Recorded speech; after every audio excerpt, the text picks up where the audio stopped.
할렐루야.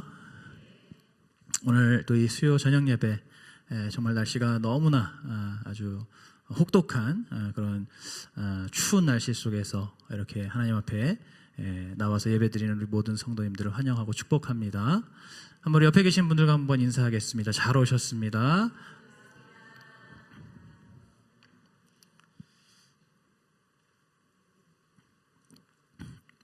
이번 주에 날씨가 너무너무 춥습니다. 내일은 오늘보다 더 춥다고 하니까 옷 따뜻하게 잘 입으시고 감기 걸리지 마시고 건강하게 또 연말 잘 보내시기를 바랍니다.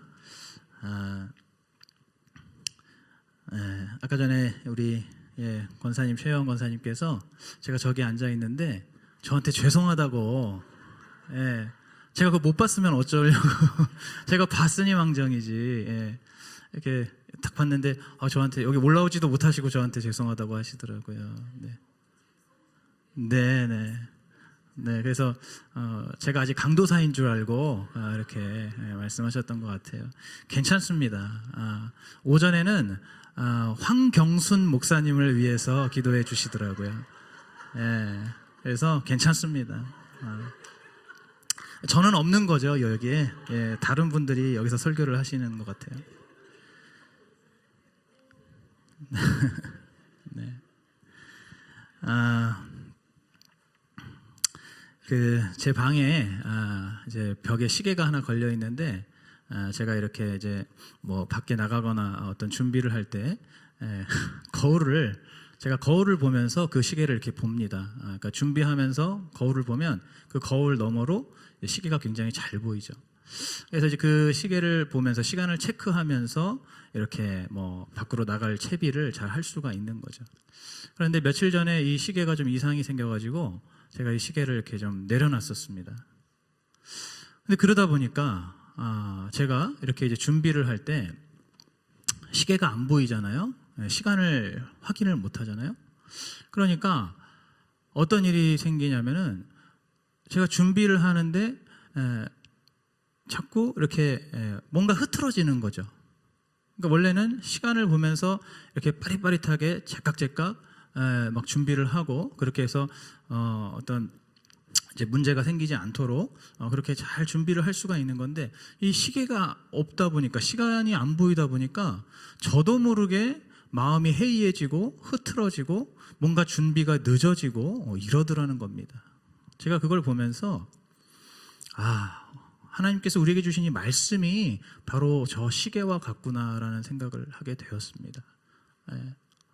우리가 삶을 살아갈 때 이 하나님의 말씀을 자주 보고 자주 읽고 또 자주 묵상하면서 이 말씀의 그 내용을 내 마음에 깊이 새기면서 살아갈 때 그럴 때 우리가 정말 하나님께서 기뻐하시는 그러한 바른 믿음 생활을 할 수 있을 줄로 믿습니다.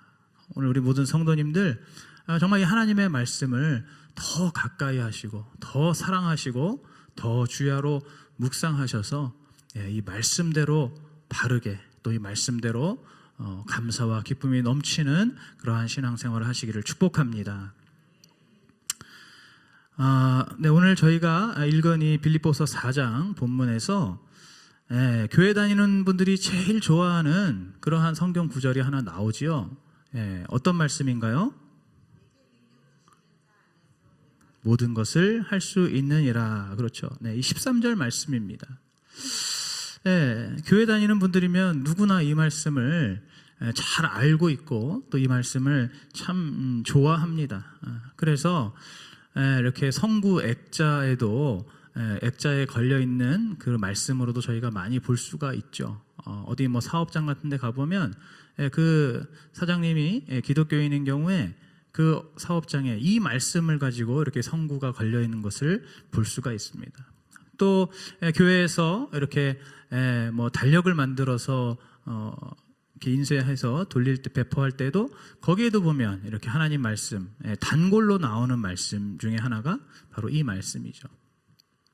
그리고 저희도 이제 연말에 송구영신 예배 드리고 나면은 이제 또 말씀 제비를 뽑을 텐데 만약에 지금 이 13절 말씀을 이렇게 뽑으시면은 여러분 기분이 좋으실까요? 안 좋으실까요? 기분이 너무 좋으시겠죠. 내게 능력 주시는 자 안에서 내가 모든 것을 할 수 있다고 하니까 와, 이거 내년에는 일이 좀 잘 풀리나 보다. 뭔가 대박이 날려나 보다. 뭐 이런 식으로 생각을 이렇게 하실 수가 있는 것이죠. 그런데 참 죄송한 말씀이지만은 사실은 많은 분들이 이 말씀, 이 13절의 말씀을 오해하고 있다는 겁니다.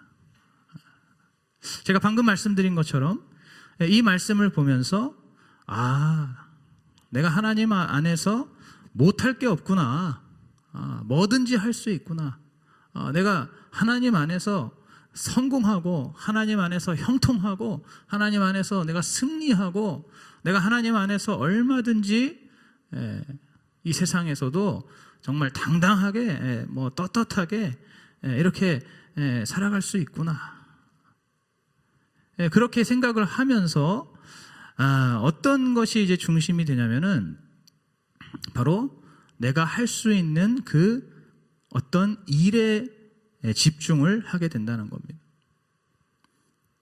그러니까 무엇이냐면은 이 말씀을 읽으면서 이 말씀을 묵상하면서 이제 내가 하는 일, 그리고 내가 원하는 나의 마음의 소원이 중요한 겁니다. 예를 들면은 입시를 앞두고 있는 수험생들에게는 그 대학 입시가 그렇겠죠. 그리고 회사를 다니는 직장인 분들한테는 뭐 승진과 같은 일이 될 수가 있습니다. 또 사업하시는 분들은 뭐 여러 가지 또 다양한 그 사업이 잘 되는 그런 거겠죠. 그렇게 자기가 원하는 일 혹은 자기가 하고 있는 그 일을 하나님이 잘 되게 해주신다, 하나님이 밀어주신다, 하나님이 끌어주신다, 바로 나에게 능력 주시는 분, 그 하나님이 나를 그렇게 도와주셔서 내가 그 일들을 할 수 있다. 내가 원하는 그 일, 나의 인생의 목표, 나의 인생의 계획, 나의 인생의 비전, 이것들을 얼마든지 이룰 수 있다라고 오해하는 것이지요. 여러분, 제가 방금 말씀드린 이러한 이 말씀 해석과 또 이러한 믿음은 사실은 굉장히 자기중심적인 믿음입니다. 내가 원하는 일, 내가 지금 하고 있는 일에 집중하고 있는 것이죠. 그것이 내 마음의 중심에 있는 겁니다. 도와주시는 하나님은 내 마음의 그냥 주변부에 계시는 거예요. 나는 지금 내 이 일이 중요하고 이것을 성취해야 되고 이것을 내가 해내야 되는데, 그러기 위해서 하나님이 나에게 능력 주신다. 뭔가 중요한 것이 바뀌어 있는 것이죠. 굉장히 인본주의적인 믿음입니다. 하나님 중심이 아니고 사람 중심, 그리고 내 자신이 중심이 되는 그런 인본주의적이고 또 자기 중심적인, 어찌 보면 저희가 지난 히브리서를 묵상하면서 나왔던 그리스도의 초보의 도에 머물러 있는 그러한 믿음이라고 할 수가 있습니다. 이렇게 믿고 있다 보면, 이렇게 이 말씀을 의지하고 있다가 여러분, 흔한 말로 인생이 잘 안 풀리게 됐을 때, 예를 들면 대학을 잘 못 가거나 승진이 안 되거나 내가 하고 있던 사업이 실패하게 됐을 때, 여러분, 그럴 때는 어떡합니까? 그럴 때는 대번에 이 말씀에 실망하게 되는 것이죠. 대번에 하나님을 불신하게 되는 것입니다. 여러분, 이 모든 것들이 다 오늘 내게 능력 주시는 자 안에서 내가 모든 것을 할 수 있다고 하는 이 말씀을 오해하기 때문에 일어나는 일들입니다.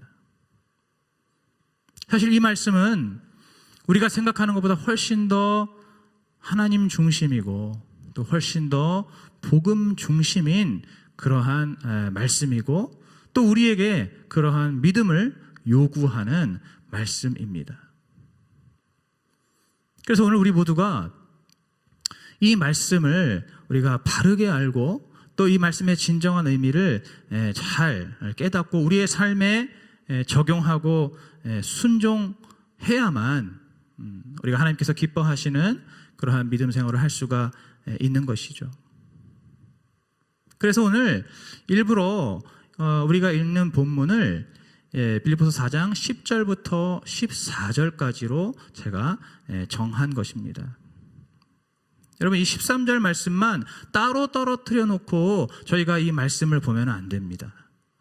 그것은 결국에는 내가 믿고 싶은 대로 보고 내가 내 마음에 좋은 대로 이 말씀을 보는 것이죠. 골라서 보는 것이죠. 그렇기 때문에 오늘 이 13절 말씀을 우리가 묵상할 때는 반드시 그 앞뒤의 말씀을 우리가 함께 봐야 되고, 또 오늘 사도 바울이 이 말씀을 왜 하고 있는가에 대해서 우리가 잘 알아야 합니다. 먼저 오늘 제일 첫 말씀 10절을 우리가 한번 같이 합독해 보겠습니다. 10절입니다. 시작. 내가 주 안에서 크게 기뻐함은 너희가 나를 생각하던 것이 이제 다시 싹이 나미니 너희가 또한 이를 위하여 생각은 하였으나 기회가 없었느니라. 아멘. 자, 지금 사도 바울이 자기 자신이 주님 안에서 너무나 기쁘다라고 얘기합니다. 그 기뻐하는 이유를 말하고 있는데 바로 너희가 나를 생각하던 것이 이제 다시 싹이 났기 때문이다 라고 하는 것이죠. 여러분, 이 말씀은 이 빌립보 교회가 이전에 이 사도 바울의 선교를 물질로 이렇게 선교를 돕고 있었는데 그 일이 잠시 동안 중단이 되었었던 겁니다. 그러다가 다시 사도 바울의 선교를 이 빌립보 교회가 재정적으로 도울 수 있게 됐다는 것을 바로 다시 싹이 났다라고 표현을 하는 겁니다. 다시 말해서 이 빌립보 교회가 사도 바울의 선교를 도왔던 그 일이 잠깐 멈췄었는데 이제 다시 그것이 재개가 되었다라는 것을 사도 바울이 말씀하고 있는 겁니다. 그러면서 이제 11절, 12절을 이어서 말씀하죠. 저희 한번 11, 12절 같이 한번 합독해 보겠습니다. 시작. 내가 궁핍함으로 말하는 것이 아니라 어떠한 형편에든지 내가 자족하기를 배웠노니 내가 비천에 처할 줄도 알고 배고픔과 풍부와 궁핍에도 일체의 비결을 배웠노라. 아멘. 사도 바울이 지금 이제 이 빌립보 교회가 다시 선교를 도와주는 그 일을 이제 이야기를 하는데, 그러나 사도 바울이 사실은 그 자체 때문에 기쁜 건 아니라는 겁니다. 단순히 지금 빌립보 교회에서 나를 물질적으로 나의 이 선교를 도와줘서 그것 때문에 기쁘다는 게 아니에요. 그러면서 이제 사도 바울이 뭐하라고 얘기하냐면 자기 자신은 그렇게 어떤 여기 지금 말씀대로 어떠한 형편에서나 자족하기를 배웠다라고 말씀하고 있습니다. 다시 말해서 지금 사도 바울이 물질적으로 조금 빠듯한 상황, 어찌 보면 좀 궁핍한 그 상황 속에서 이 빌립보 교회가 선교 헌금을 보내줘서 그래서 그 궁핍한 상황이 그 재정난이 잘 해결돼서 기쁘다는 것이 아니라는 것을 얘기하는 거죠. 그러니까 사도 바울은 자기 자신은 어떠한 형편에든지 그 어떠한 상황에서든지 자족하고 있을 수 있는 그러한 훈련이 되어진 사람이라는 겁니다. 그러면서 우리가 읽은 12절에서 계속 이어서 말씀하기를 내가 비천에 처할 줄도 알고 풍부에 처할 줄도 안다라고 합니다. 내가 모든 일에 배부르며 또 배고픈 일, 또 풍부와 궁핍한 일, 이 모든 일들에 있어서 어떠한 상황에 있든지 나는 그 상황에 잘 적응하고 잘 견뎌내는 그러한 일체의 비결을 나는 배웠다. 나는 그러한 사람이다 라는 것을 말씀하고 있는 겁니다. 여러분, 그러면서 바로 우리가 잘 알고 있는 이 13절을 말씀하는 겁니다. 내게 능력 주시는 자 안에서 나는 모든 것을 할 수 있느니라, 이 말씀을 하시는 거죠. 다시 말해서 오늘 이 사도 바울이 방금 말씀드린 대로 내가 그 주님 안에서 모든 것을 할 수 있다라는 이 말은 하나님이 나를 도와주셔서 내가 언제든지 항상 풍부하고 항상 배부르고 항상 존귀한 자가 돼서 높은 자리에 서는 그러한 성공과 형통의 그러한 인생을 내가 산다는 것을 말하는 것이 아니라, 내가 풍부하든지 궁핍하든지, 내가 배부르든지 혹은 배고프든지, 내가 존귀하든지 비천하든지, 내가 높은 자리에 있든지 낮은 자리에 있든지, 그 어떠한 형편 속에서도 오직 예수 그리스도의 복음 안에서 자족하고 감사하고 기뻐하며 의연하게 잘 견뎌낼 수 있다라는 것을 말씀하고 있는 것입니다. 내가 모든 것을 할 수 있느니라, 그것은 내가 모든 상황과 형편에서 자족하며 있을 수 있다라는 것을 말씀하는 것입니다. 여러분, 빌립보서 3장에 보시면은 이 바울은 정말로 그 외적인 조건만 봤을 때 너무나 신뢰할 만하고 또 남부러울 것이 없고 정말 내세울 그러한 자랑할 것이 너무나 많은 사람이었습니다. 그는 난지 8일 만에 할례를 받은 정통 이스라엘 사람, 그리고 그 12지파 중에서 양반 지파로 불리우는 베냐민 지파였습니다. 그래서 히브리인 중에 히브리인이었고 율법적으로도 전혀 흠이 없는 바리새인이었습니다.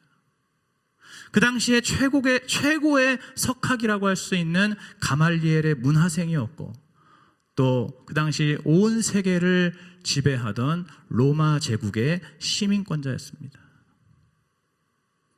그래서 바울은 사실은 그러한 높은 자리, 존귀한 자리, 그러한 풍부의 그러한 조건을 얼마든지 갖추고 있는 사람이었습니다.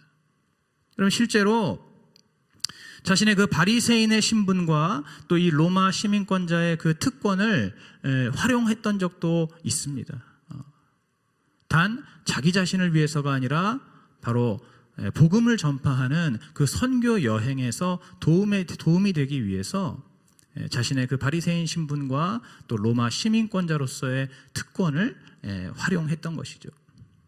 그러나 그 몇몇 경우를 제외하고는 이 사도 바울의 대부분의 그의 삶 속에서 이 사도 바울은 오직 예수 그리스도를 아는 그 지식을 가장 고상하게 여김으로써 자신이 가지고 있던 그런 자신의 모든 어떤 그런 배경들은 다 배설물로 여기고 오직 예수 그리스도의 복음을 위해서 자기 스스로가 무시와 희롱을 당하고 매를 맞고 또 감옥에 갇히는 그러한 낮고 비천한 삶을 그가 자처했습니다. 사실은 지금 이 빌립보서를 쓴 그 장소도 감옥에서 쓴 것이죠. 바로 이렇게 자기 스스로 낮은 자리, 겸손한 자리, 비천한 자리, 그 고난의 자리에 예수 그리스도의 복음을 위해서, 그리고 그 복음 때문에 내가 얼마든지 있을 수 있는 것, 그곳에서도 얼마든지 내가 자족할 수 있는 것, 바로 그것이 이 바울에게 능력 주시는 자 안에서 바울이 나타낼 수 있는 진정한 능력이었습니다. 바로 이런 면에서 이제 오늘 이 바울이 크게 기뻐한 이유는 아까 말씀드린 대로 자신의 재정난이 해결되어서가 아니라 이 빌립보 교회가 자신의 괴로움에, 자신의 그 고난에 함께 동참해 주었기 때문입니다. 오늘 14절에 바로 그 말씀을 하고 있는 것이죠. 너희가 내 괴로움에 함께 참여하였으니 잘하였도다. 바울이 기쁜 이유는 이 빌립보 교회가 내가 겪고 있는 이 고난과 괴로움에 함께 동참했기 때문이라는 겁니다. 여러분, 알고 보면은 지금 이 빌립보 교회의 성도들도 바로 그들에게 능력 주시는 하나님 안에서 아무나 하기 어려운 그러한 선교 후원을 한 것입니다. 실제로 오늘 본문은 아니지만은 15절 말씀에 보시면은 이 바울이 그런 얘기를 하고 있습니다. 바울 자신이 선교를 시작했을 때 그에게 이 선교 헌금으로 동참한 교회가 오직 빌립보 교회밖에 없었다는 것이죠. 내게 능력 주시는 자 안에서 내가 모든 것을 할 수 있는 그 믿음으로 아무나 하기 어려운 선교의 후원, 선교의 그 헌금으로의 동참을 이 빌립보 교회가 해낸 것입니다. 오늘 우리 모두가 바로 이러한 의미로 내게 능력 주시는 자 안에서 모든 것을 할 수 있는 자가 되어야 할 줄로 믿습니다.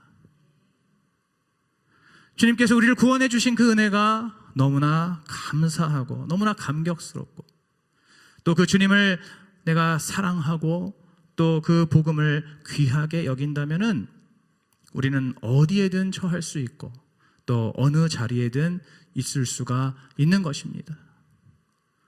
만일 오늘 우리가 내가 있어야 할 자리를 가린다거나 내가 처해야 될 상황을 내가 고르려고만 한다면 그것은 어쩌면 지금 내 안에 구원의 은혜가 충만하지 않거나 주님을 향한 나의 그 사랑이 충만하지 않거나 아니면 나를 구원해 주신 예수 그리스도의 십자가 복음이 내 안에 그렇게까지 귀하게 여겨지지 않는 것일 수도 있습니다. 그렇기 때문에 우리는 다시 한번 오늘 이 말씀을 통해서 예수 그리스도의 그 구원의 은혜가 우리 안에서 회복되고 또 주님을 사랑하는, 정말로 사랑하고 경외하는 그러한 믿음으로 우리가 하나님께서 원하시는 그 자리, 그곳이 어떠한 곳이든지 어떠한 상황이든지 우리가 감사함으로 자족함으로 있어야 할 줄로 믿습니다.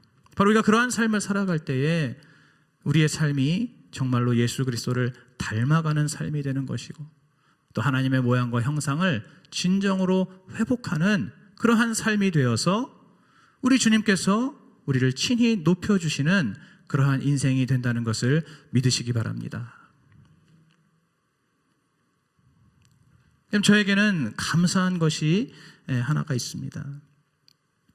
바로 제 유년 시절과 학창 시절에 교회를 개척하신 담임 목사님을 따라서 궁핍과 비천의 삶을 경험한 것입니다. 제가 어릴 적에 그 기억들이 그렇게까지 선명하게 나는 것은 아니지만 그러나 그 기억을 제가 조금 더듬어 보면 담임 목사님께서 이제 하시던 일을 그만두시고 개척을 준비하시면서 그러면서 제가 알기로 이제 이렇게 낮에 일을 잠깐 하시고 또 저녁에 신학을 하시고 뭐 이런 그 어떤 그 시절 속에 저에게 선명하게 남아있는 그 기억이 하나가 있습니다. 기억이라기보다는 냄새라고 할 수가 있습니다. 그것이 무엇이냐면 바로 저희 담임 목사님께서 운전하시던 그 냉동 탑차 냄새입니다. 그 당시에 담임 목사님께서 그 냉동 창고에서 고기를 나르는 일을 이렇게 하셨는데, 그래서 저희 가족들은 차가 그 냉동 탑차였어요. 다 아시죠? 모르시나요? 예. 그러니까 트럭인데 뒤에 탑차가 이렇게 이제 있어서 거기가 냉동 창고로 돼 있는 그런 탑차입니다. 저희는 그래서 자가용이 아니고 이제 그 트럭이 저희 가족의 차였어요. 그래서 그 차를 타면은 고기 냄새가 이렇게 나는 겁니다. 그 냉동 고기, 그 뭐 정육이라고 하나요? 그 약간 비릿한 뭐 고기 냄새인지 뼈 냄새인지 모르겠지만 하여튼 그 냄새가 항상 차를 탈 때마다 났던 것이죠. 담임 목사님의 몸에서도 그 냄새가 났고 또 저희 차에서도 그런 냄새가 굉장히 많이 났었습니다. 저는 지금도 그 비릿한 냄새가 저의 뇌리 속에 남아 있습니다.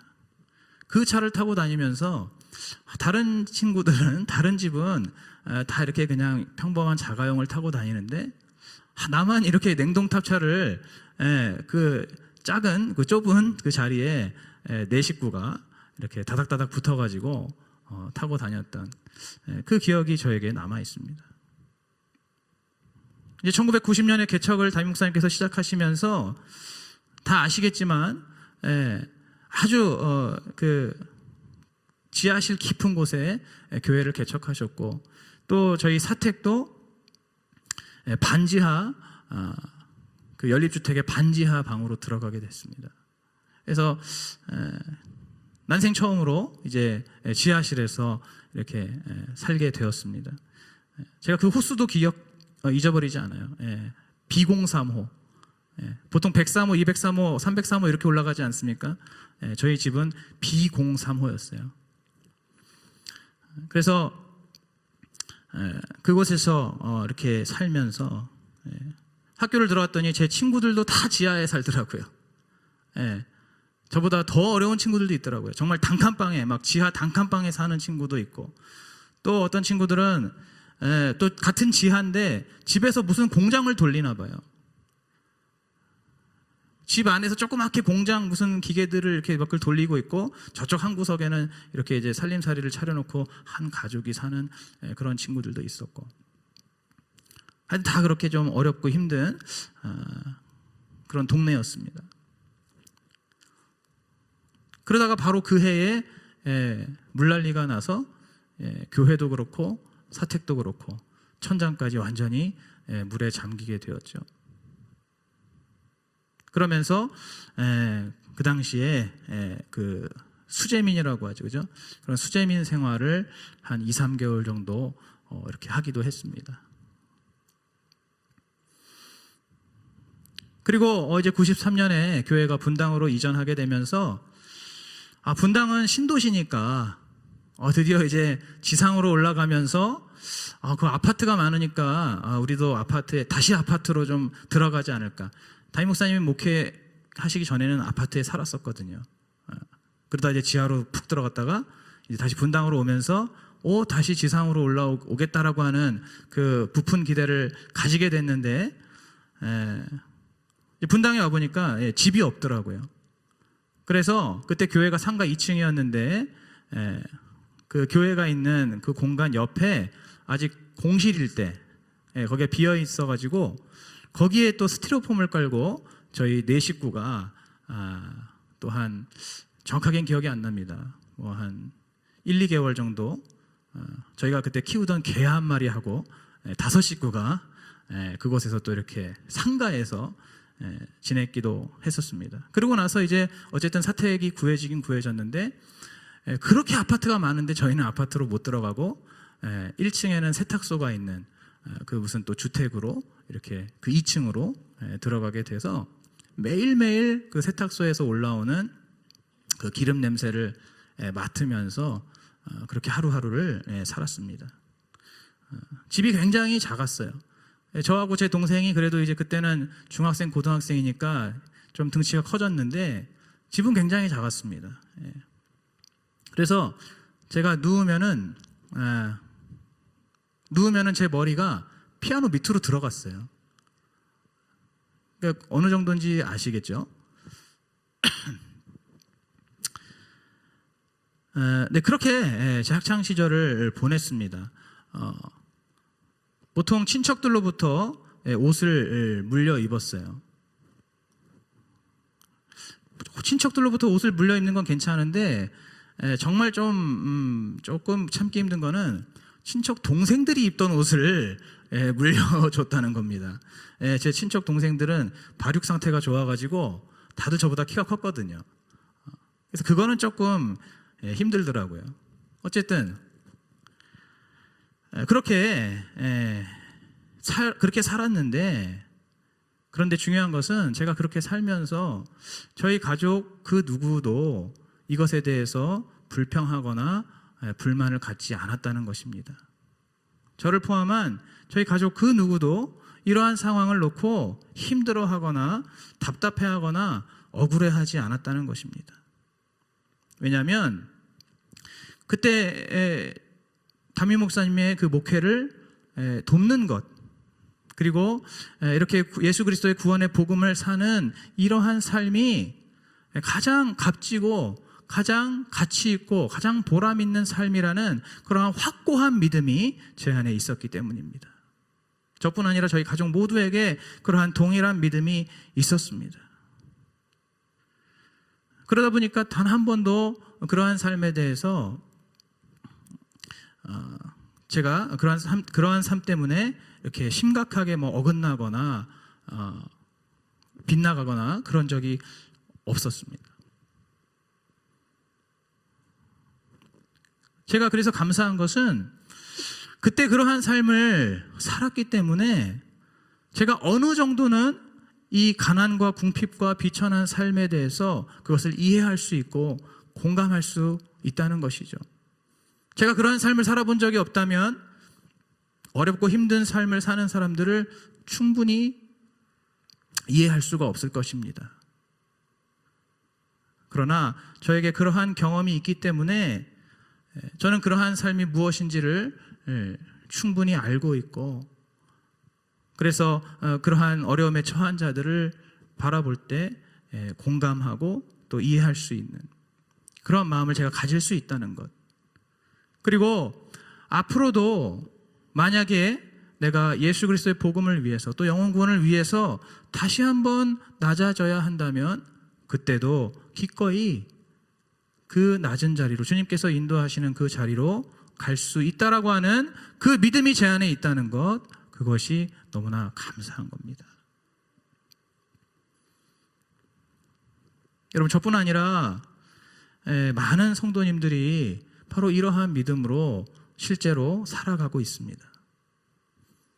제가 언젠가 새벽 예배 때 한번 말씀드렸던 한 성도님의 이야기인데, 이 집사님이 예수 믿기 전에 굉장히 큰 술집을 운영했었습니다. 그런데 이 예수님을 딱 믿고 나니까 그 구원의 복음이 너무 감사하고 너무 감격스러우니까 자기가 이때까지 하던 술집을 더 이상 하면 안 되겠다라는 거죠. 그 술집을 하면서 돈을 엄청나게 쓸어 담았었는데 그러나 이것이 하나님께서 기뻐하시는 일이 아니다라고 생각하고 그 술집을 과감하게 접었습니다. 그리고 나서 이제 음식 장사를 하려고 처음에 봤었는데 그 음식 장사도 결국에는 또 술을 팔아야 한다는 그것을 알고 음식 장사도 하지 않고, 그래서 이제 그 근처 시장 입구에 있었던 작은 가게를 얻게 됐는데 거기가 원래 복권 장사를 하던 곳이라는 거예요. 그래서 그 전 주인이 이 복권 계속해서 이어서 복권 가게를 하시면 좋다라고 그렇게 권유를 하는데도 그것까지도 하나님께서 기뻐하시지 않는 것 같아서 그 복권 장사 가게도 하지 않고 결국에 계속해서 다 하나하나 쳐내고 해서 마지막에 하게 된 것이 떡볶이 장사였습니다.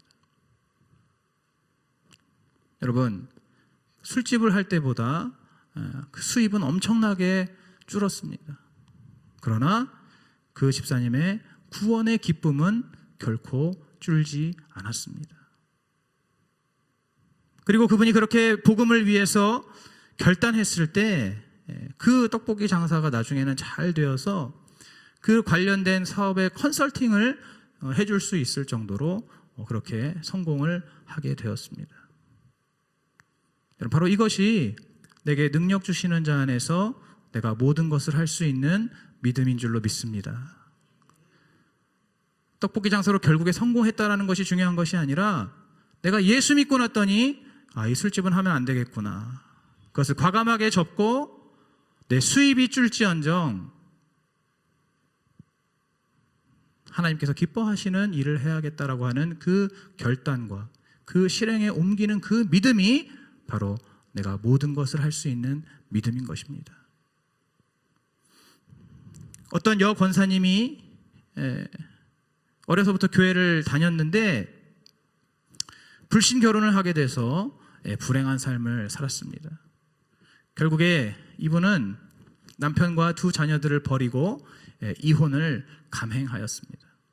그래서 10년 동안 가정도 버리고 또 교회도 떠나서 정말 자기 마음대로 자기가 하고 싶은 대로 세상에서 돈도 마음껏 벌고 죄도 마음껏 지면서 그렇게 10년 동안 허랑방탕하게 살았습니다.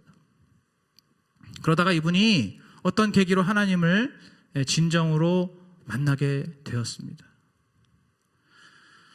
그러고 나서 이제는 말씀대로 순종하고 또 가족을 구원해야 되겠다는 그 결심이 서서 이분이 자신의 그 불신 남편과 재결합을 하게 됩니다. 그리고 그때부터 극심한 고난이 시작됩니다. 그 아내로부터 상처를 받은 이 남편과 또 이 자녀들이 마음을 열지 못하는 것입니다. 그러면서 특히 이 남편이 계속해서 폭언과 폭행을 끊임없이 이렇게 함으로써 이 권사님이 너무나 괴로운 그러한 시절을 보낼 수밖에 없었습니다. 그러나 그러한 상황 속에서도 그 자리를 묵묵하게 지키면서 끝까지 이 남편과 자녀들을 위해서 기도하고 또 그들에게 복음을 전하면서 결국에는 그 남편과 자녀들이 천천히 변화되고 또 이 권사님의 진심을 이해하게 되어서 이제는 온 가족이 신앙생활을 하게 되었습니다. 지금도 그렇게 온전하지는 못하지만은 그러나 계속해서 현재 진행형으로 이 권사님의 그 가족 구원은 지금도 계속되고 있습니다. 여러분, 바로 이것이 내게 능력 주시는 자 안에서 내가 모든 것을 할 수 있는 믿음인 줄로 믿습니다. 내가 기꺼이 내 가족의 구원을 위해서 말씀대로 순종하는 삶을 살기 위해서 그 고난의 자리로 들어가는 것, 그곳에서 버텨내고 견뎌내는 것, 바로 이것이 우리가 할 수 있는 최고의 능력인 줄로 믿습니다. 오늘 우리 모두가 바로 이렇게 예수 그리스도의 복음을 위해서, 그리고 예수 그리스도의 복음 때문에 낮은 자리, 겸손한 자리, 또 비천과 궁핍과 고난의 자리에 온전하게 거하며 또 자족하는 그러한 믿음으로 나아갈 수 있기를 간절히 소원합니다. 바로 그것이 능력 주시는 자 안에 우리가 있음으로 해서 얻을 수 있는 우리의 능력입니다. 우리가 주일 성수를 할 때도 사실은 이러한 믿음으로 해야 하는 것이죠. 여러분, 세상 사람들은 주일에 보통 쉬거나 아니면 또 일을 더해서 돈을 더 법니다. 또 아이들도 예수님을 믿지 않는 아이들은 주일에 학원에 가면서 더 공부해서 성적을 끌어올립니다. 저희 애도 지금 고등학교 1학년이다 보니까 이 입시 경쟁이 얼마나 치열한지를 저도 간접적으로 느끼고 있습니다. 아이들의 그 스케줄이 얼마나 빡빡한지 몰라요. 얼마나 바쁜지 몰라요. 그리고 정말로 하루 더 공부하고 안 하고, 하루를 더 학원 가고 안 하고에 따라서 실질적으로 여러 가지 결과가 달라진다고도 하더라고요. 여러분, 그러나 오늘 우리는 바로 예수 그리스도를 믿는 그 믿음으로 내가 벌 수 있는 물질, 내가 끌어올릴 수 있는 성적, 그렇게 내 자신을 높이는 그 일들을 과감하게 포기하고 온전한 예배와 헌신으로 주일을 성수할 수 있는 것이죠. 그렇게 우리가 주일을 성수해야 할 줄로 믿습니다. 바로 이것이 우리에게 능력 주시는 자 안에서 우리가 할 수 있는 최고의 믿음인 줄로 믿습니다. 여러분, 세상에서도 마찬가지입니다. 직장과 사업장에서 남들 다 하는 탈세나 접대나 뇌물과 같은 그러한 편법과 꼼수를 쓰면은 훨씬 더 쉽게 빠르게 목표를 이루고 성공할 수가 있죠. 또 결혼의 가치와 성적 순결이 땅에 떨어진 이 시대 속에서 얼마든지 육체의 쾌락을 위해서 살 수도 있죠. 또 나를 괴롭히고 억울하게 하는 사람에게 얼마든지 철저하게 응징하고 보복할 수도 있습니다. 그러나 우리는 하나님의 자녀로서 그 잠시 잠깐의 죄악을 누리기보다 예수 그리스도를 위해서 받는 능욕과 고난을 선택할 수 있는 것, 그리고 바로 그러한 삶으로 믿지 않는 우리의 가족들과 형제들과 또 친척들과 동료들, 우리의 친구들에게 때를 얻든지 못 얻든지 용서와 구원의 복음을 끝까지 전하는 것. 바로 이것이 내게 능력 주시는 자 안에서 내가 할 수 있는 가장 위대한 능력인 줄로 믿습니다. 오늘 우리 모두가 교회에서나 세상에서나 바로 이 말씀대로 우리의 그 삶의 자리에서 하나님 기뻐하시는 낮은 자리, 겸손한 자리, 비천과 궁핍의 그 고난의 자리에 온전히 서 있을 수 있는 우리 모두가 되기를 간절히 소원합니다. 오늘 우리에게 주신 이 말씀을 우리가 온전히 기억하고 이제 이 예수 그리스도를 위해서 나의 삶 속에 주님께서 나에게 허락하시는 그 모든 형편과 모든 상황 속에서 오직 주님의 말씀을 의지하고 성령을 의지하여서 주님께서 우리에게 명하시는 십자가의 길을 기쁘게 넉넉하게 걸어가는 저와 여러분 되시기를 주님의 이름으로 축복합니다.